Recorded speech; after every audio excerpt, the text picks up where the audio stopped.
When you marry somebody, that's when all your true character will show. You think you are patient now, wait till you marry. You think you are kind, wait till you marry. You think you are not rude, wait till you marry. When you marry, all your character flaws are going to show. Because somebody's going to be in your face 24 hours. It's easy to be nice for 1 hour a day. Easy to be nice for 3 hours on a date. If you're going to be someone for 24 hours, if you have bad character, it will show. So part of why God designed marriage, part of the whys of marriage, is to build in us Christ-like character. So everything you claim you have learned spiritually is in marriage you would exhibit it. Everything you claim you know. Everything you claim you know. That's why when people don't want to be serious with God, they stay with only spiritual things. They don't relate to human beings. Your spirituality is not tested by how you are in the presence of God. It's tested by how you are in the presence of men. Did you get that? I'll say it again. Your spirituality, that's why don't marry somebody because of how they are worshiping in church. Oh my God. Wicked people are the experts in worship. And they cry doing worship because they've offended many people. So don't fall for that trick of watching how a man or woman is worshiping and kneeling down and crying and think this is better. No. It's not how they behave in the presence of God that matters. Check how they behave in the presence of people. You know, they ask Jesus, what's the greatest commandment? And say, you will love the Lord your God with all your might, and say, you will love your neighbor. That's how we will check if your love for God is real. Are you here, somebody? So it builds your character, okay? It builds your character. That's why if you're a Christian and you attend the church, it's good to serve in the church. It's one of the ways your character is tested. You learn service. Marriage is service. Marriage is two people serving each other. So when you meet somebody, they don't serve anybody and you want to marry them, how do you think they're going to just start serving you? They have no work experience. No job experience. Marriage was very easy for me. One of the reasons why it was easy for me was that I've been serving people before I met my wife. I was serving thousands of people that didn't even care sometimes. So serving one person, small do. My wife also was serving in her church, in children's church then. I could never have even liked somebody that wasn't into service. Never have liked it. Because marriage is two people serving each other. I even see men today that they can't serve at home. They say, how can I wash dishes? I'm chief so-and-so of Okonkwo village. I can't wash dishes. I'm alpha male. I hate how that word is used these days. And no matter how alpha male you are, you can't be more alpha than the alpha and omega. Jesus is called the Alpha and the Omega in the book of Revelations. You can't be more alpha than him. If he washed feet, bros, you can wash dishes. If Jesus, the Alpha and Omega, washed feet, and washing feet was the job for the least servant, the smallest servant. Because those days, Israel, everywhere was red mud. If people came to visit you, their leg were full of red mud. It was the smallest, the most junior servant that meets them at the door and takes off all his clothes and washes their feet. If Jesus humbled himself to that level to wash feet of his juniors, bros, your alpha male doesn't mean you can't wash dishes. Service. So it was easy for me to serve. Ask my wife, I carry her, when she eats, I take her dishes to the kitchen sometimes. She'll be saying, I say, what's there? No. It doesn't reduce you. It's when you're insecure that you feel service is for lower people. Jesus said, he that must be great amongst you, let him serve. The great people here serve. Is somebody getting what I'm saying? Two servers. That's what marriage is for. Two servers. All right. Number what am I in? Collaboration.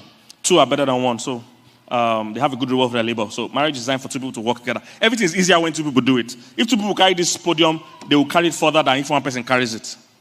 Everything is easier when two people are doing it. That's why I respect people that are single parents.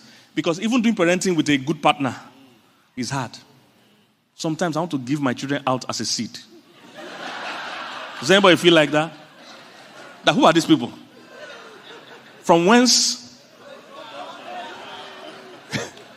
appeared thou? They are tireless, restless, and they eat all the time. Just want to.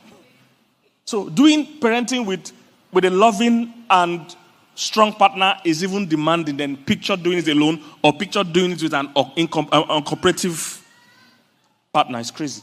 So collaboration. And when you collaborate about anything, whether finance or whatever, it works better and all that. Number 2, we must be clear about the person in the marriage. Okay? The who. So the person you pick or do marriage with. So a marriage success is determined by the quality of people in it. It's just that simple. Who is the person you are going with? The person. Can this person last? There's no wrong person in marriage. There's just wrong fit. That person you can't marry, somebody might be able to marry them. You know there are women that don't want to work. You know there are men that don't want women to work. See, that should be the people that should marry. There's only a problem when a woman that doesn't want to work marries a man that wants his wife to work. I don't know if you're catching what I'm saying. There's no wrong person, there's just wrong fit. There are women that want to work. And there are men that want their women to work. There are men that don't want to work. And as funny as that sounds, there are women that don't mind for their men not to work. Sounds funny, but I've seen everything you can imagine in this business. We had a woman that was paying her husband a salary. No, not even husband, boyfriend. They were never married. So imagine what his package would be when they marry. If his boyfriend was getting allowance, I kid you not, she was paying this guy because he was out of work. She was paying him boyfriend. You see, anything is possible. You just have to make sure the fit is right. Are you getting what? Hope you know there are people that like long distance marriage. They don't want to live in the same city. Oh my God, there are people like that. They say, I can't imagine living in the same house with someone for 24 hours. I would like my wife to be in another city. So when we miss each other, after some months, we'll come back and spend 2 weeks or whatever. And there are people that like that. There's no wrong person, just wrong fit. There are traditional men that want the woman to be in charge of the cooking and cleaning compulsorily. There are people that believe, both of us must share the house chores. No one is wrong or right. It's just the right fit. So you can't marry anybody and now get any results you require. No, from the time you marry a person, it determines the results you get. So that's the problem that happens. People want to marry anybody and still choose any desire. No. From when you choose the person, it puts a limitation on the results you are going to get. If you marry a chicken, flying high and flying far is not on the table. We are going to scratch, we are going to crawl. Is somebody getting what I'm saying? If you marry an eagle, you can't be afraid of height. Because flying high is all we do. Soaring is all we do. Are you getting what I'm saying? So you can't choose anybody. Or let me say you can choose anybody, but you can't choose the outcome. You can't choose the outcome. The person. I always share that common story. I and my wife were flying one time on a plane, and there's this barricade they put in the seats. And when we entered the plane, we generally like to see each other. So we saw that the plane had 2 down buttons on both sides. But we were trying to press it wasn't going down. So we asked the attendant, how do you get this barricade down? They said, both of you need to press the down button at the same time for it to go down. We said, great. How do you get it up? There's only one person can press it up. So for the marriage to work, 2 willing people need to cooperate. For it to fail, just one idiot. One person can make you fail. That means you can be great. If you marry a wrong person, you will fail in marriage. Because I see people shocked all the time. I say, Pastor, I did everything right. I prepared myself. I fasted, I prayed. I saved, I walked, I served. Everything you have taught, I've done it. Except picking the right person. Except picking the right person. Because you can be great. If you don't pick a great team, you won't succeed. So I did everything right except who you picked. Except who you picked. I can't count how many great people I've seen crash because they didn't pick somebody like them. And sometimes when you're a very good person, the temptation is to pick a horrible person. Because sometimes very good people are not good with receiving. If you're a big time giver, you are usually looking for a project. You're looking for someone that needs you. What you need to make sure is to make sure that they are not the type that will need you forever.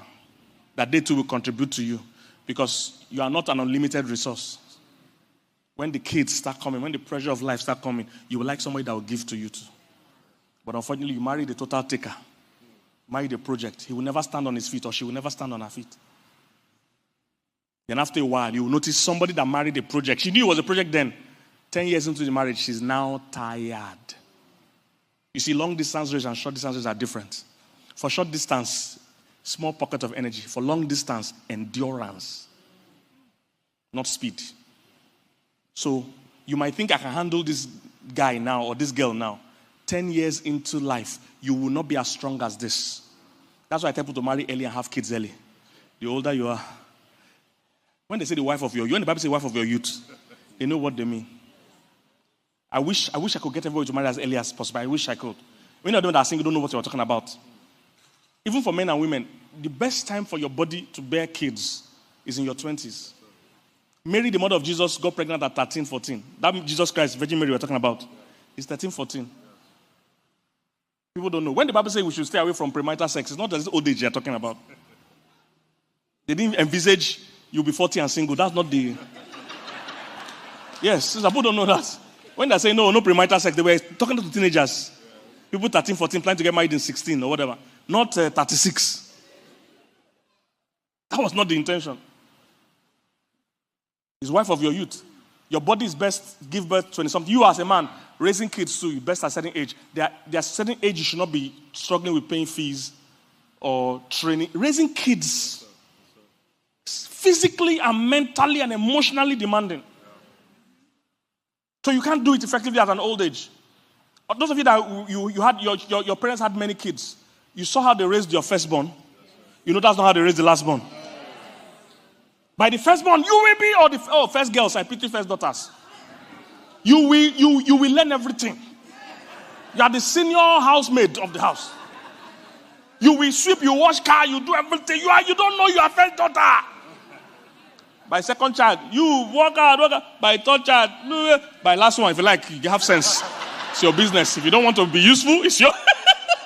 If you don't want to be useful, it's your concern. Because the energy drops. Nobody tells you that. The energy drops after a while. You just don't have time. Homework. You are literally managing to get home. Somebody wants to do homework. Say, look, just tell your teacher, he better teach you. Because I have pressure at the office.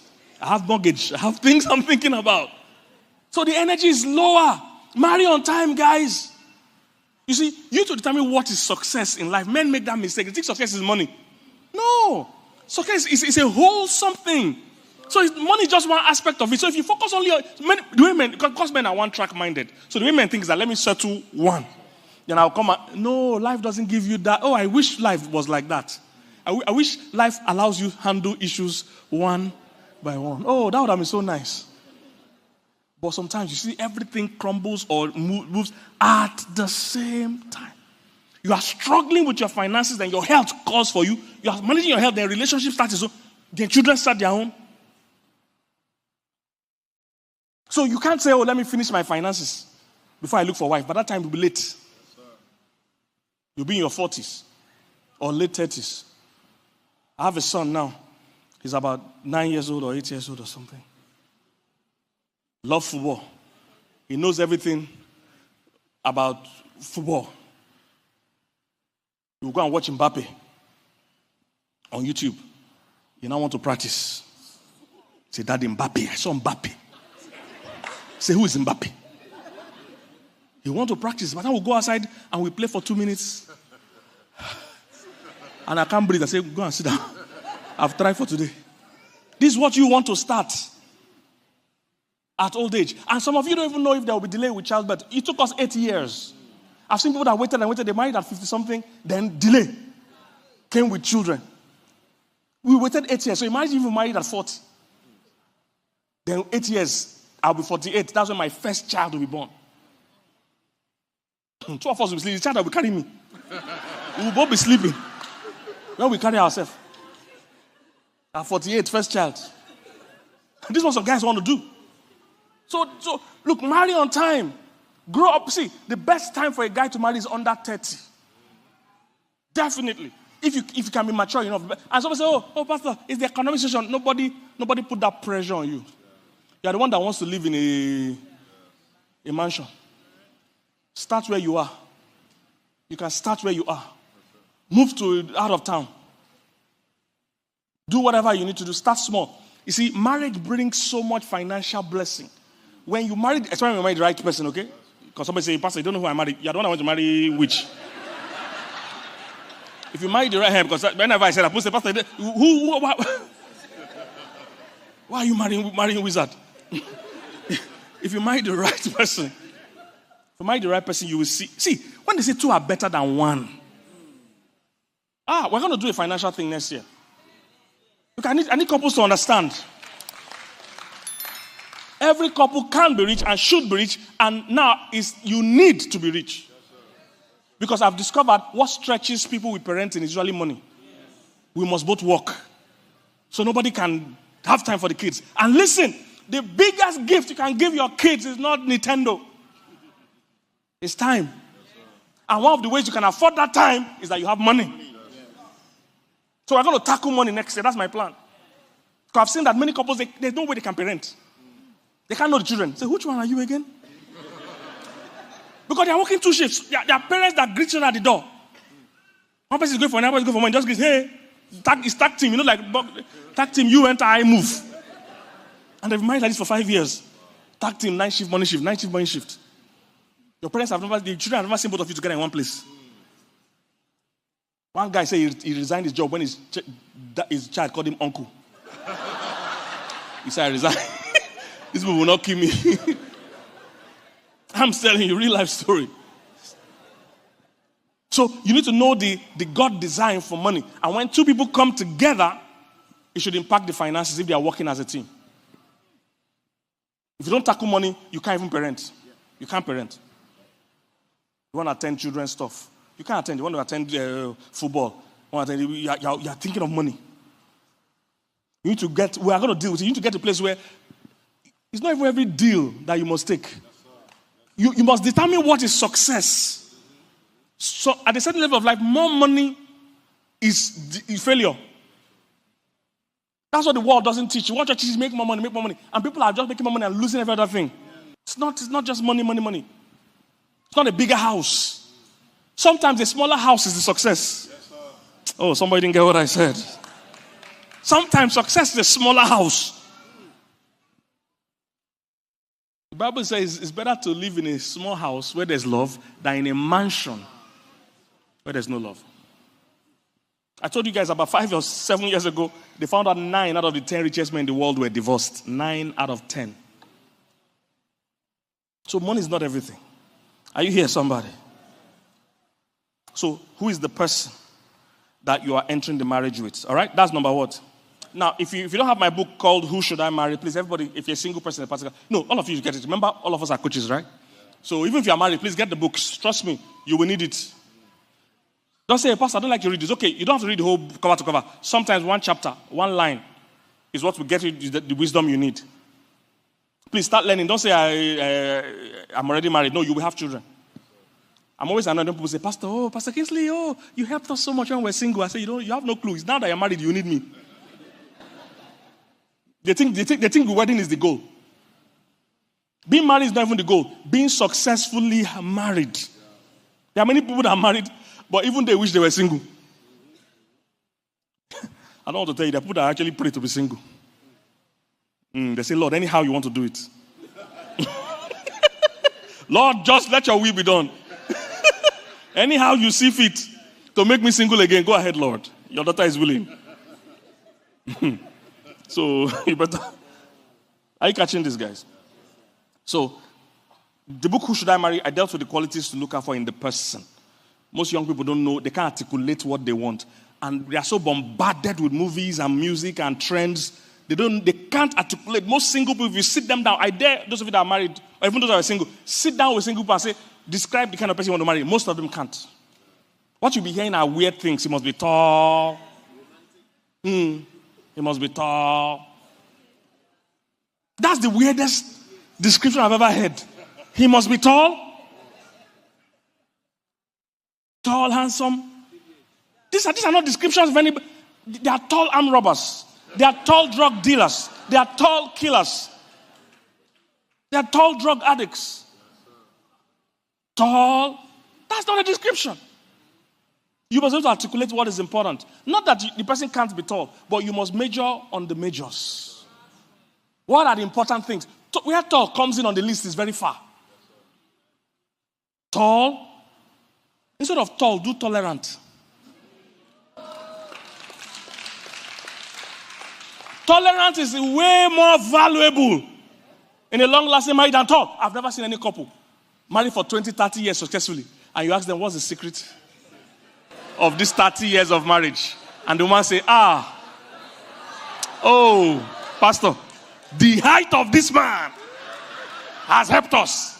Never heard it before in my life. Yet every single girl will say tall. It has zero bearing. You know what I call zero bearing? It was a successful marriage. Height has zero bearing. No addition whatsoever. Doesn't parent, doesn't help with parenting. Zero. Zero value. But everybody will write it first. Tall, dark. Have you seen any people say, this guy's complexion? He must be a fine man. You see, these are things that are projected into you. They are not your original idea. I hope you know. The idea most guys have of a pretty lady is was given to them from movies and pageants and models. The average guy wants a very fine, yellow, tall, slim. You think you came up with that idea? You didn't come. They put that idea in you. And many people have missed good women because they don't fit that mold. That has nothing to do with the woman's behavior. I'm slim, tall. They projected it. I almost missed my wife. I have a full YouTube video. If you're not subscribed to my YouTube channel, please do so immediately. Where we talk about, does physical attraction really matter? I almost missed my wife. I was thinking, she's not slim enough. I liked every other thing about her, but I didn't think she was slim enough. You see, after now, I'm married for this 2 weeks, some days ago was 19 years. Our 19 years wedding anniversary. Yeah. September 3rd.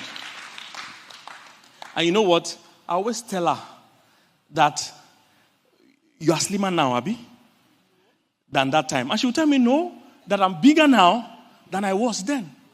Do you get? I almost didn't marry her then because I thought she wasn't slim enough. Now I love her so much. In my mind, she's definitely slimmer now. She said, no, I'm way bigger than I was then. But I love her way more.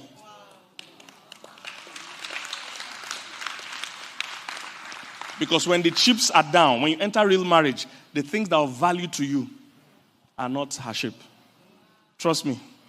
When you have 3 kids running around the house, trying to make you mad, it's not the shape of a woman you're looking for. It's a woman that can handle those 3 children without stress and still have time for you. That's what will be of value to you. Is somebody getting what I'm saying? I've never seen anybody who want to divorce, and if somebody don't divorce, say my husband is not fine again. So instead of a fine man, what you really want is a faithful man. Because in many cases of divorce I've handled, what I hear is that the man is not faithful. You see, but when you ask women, what do you want today? I want a fine man. Don't know anything about marriage. A faithful man is more valuable to you than a fine man. Somebody getting what I'm saying? A reliable man is more important. Is somebody getting what I'm saying?